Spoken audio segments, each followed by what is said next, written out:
बेहद की परम शांति। परम शांति। ध्यान किसका लगाएं, कैसे लगाएं, उसके बारे में जरा बताता हूँ। ध्यान जगत पिता का लगाएं या जगत माता का लगाएं, ये भक्ति मार्ग में होता है नहीं। जगत माता, जगन्नाथ कहते हैं उसको। तो जगन्नाथ में भक्ति मार्ग वाले कई जगह कोई राम को मानता है, कोई कृष्ण को मानता है, कोई शिव को मानता है। और माताओं में तो एक जगत माता, जगत जननी बोलते हैं। मगर ध्यान किसका लगाए, सबकी अलग अलग विधि हैं। अब जो इष्ट देव हैं सभी अपने अपने इष्ट देव का ध्यान लगाते हैं, सभी भक्ति मार्ग वाले। और सभी का भक्ति मार्ग में ध्यान लगाने की विधि अलग अलग है। ध्यान लगाना मना पूरी बुद्धि से उसको याद करना। ध्यान लगाना मना उसी में खो जाना, उसमें लवलीन अवस्था हो जाना, उसको ध्यान लगाते लगाते उसमें खो जाना, उसी की अवस्था को पा लेना। जैसे कृष्ण की अवस्था में राधाएं खो जाती थी, राधा कृष्ण की अवस्था में खो जाती थी, तो राधा कृष्णमय हो गई, तो राधा में कृष्ण देखा, इसको ध्यान कहेंगे, उसी को ध्यान कहेंगे। तो ध्यान की स्टेज ऐसी होनी चाहिए।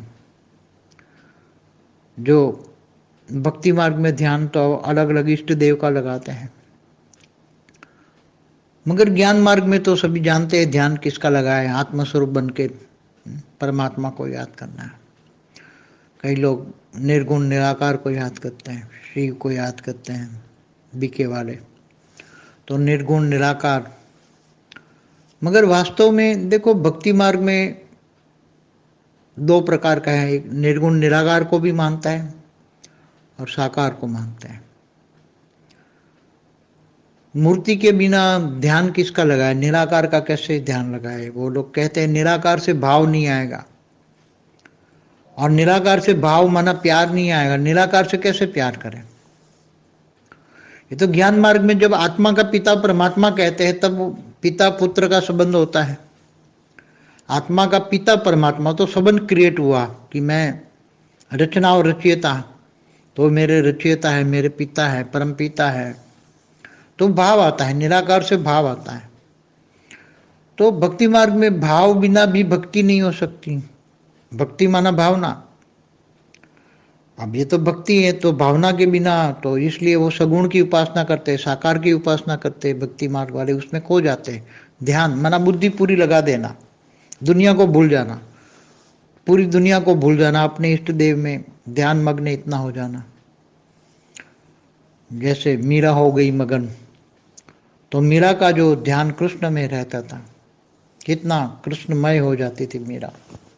तो ऐसे कई भक्ति मार्ग में उदाहरण मिलेंगे आपको, बहुत भक्ति मार्ग में। तो ध्यान लगाने वाले जो ध्यान की विधि जानते हैं, मगर भक्ति मार्ग में तो ध्यान लगाना सीधी सादी बात होती है कि बेश उसको जिस रूप को, जिस स्वरूप को तुम मानते हो, जिस इष्ट देव के स्वरूप को मानते हो, उसी स्वरूप में खो जाओ। उसी रूप में खो जाओ, तो उसी रूप में तुम याद करते करते उसी रूप को तुम पालोगे।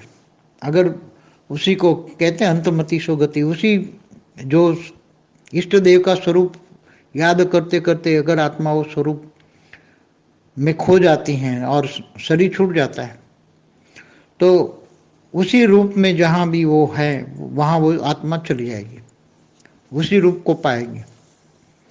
जैसे कोई भी, जैसे कृष्ण को याद करते हैं, तो कृष्ण को याद करते करते खो जाओगे, और अब शरीर छूट जाएगा तो कृष्ण जहाँ भी रहता होगा वो उसको तुम लो जाओगे। तो जैसे मैंने पहले भी बताया, राधा कृष्ण का आकारी रूप गोलोक में रहता है, विष्णुपुरी में गोलोक होता था, तो वहाँ राधा कृष्ण का आकारी रूप गोलोक होता है, तो वहाँ सीधे तुम गोलोक में कृष्ण के पास, क्योंकि तुम कृष्णमय हो गए। दुनिया छोड़ दी तुमने, दुनिया याद ही नहीं, किसी नष्ट मोह हो गए, इच्छा मात्र अविद्या हो गए, एक स्वरूप में खो गए, तुम वही स्वरूप पाओगे, अंतमति सुगति। और किसी देहधारी को याद किया तो फिर भूत बन के भटक जाओगे। इसलिए यहाँ तो ज्ञान मार्ग है, यहाँ फिर भी कहा कि चित्र में विचित्र को याद करो, साकार में निराकार को याद करो, मगर बुद्धि कहाँ, ऊंचते ऊंच परम धाम में। क्योंकि ऊंचते ऊंच परम धाम में पावर है, पावर हाउस में, पावर हाउस से कनेक्शन जोड़ो। पावर हाउस से कनेक्शन कैसे जोड़ोगे?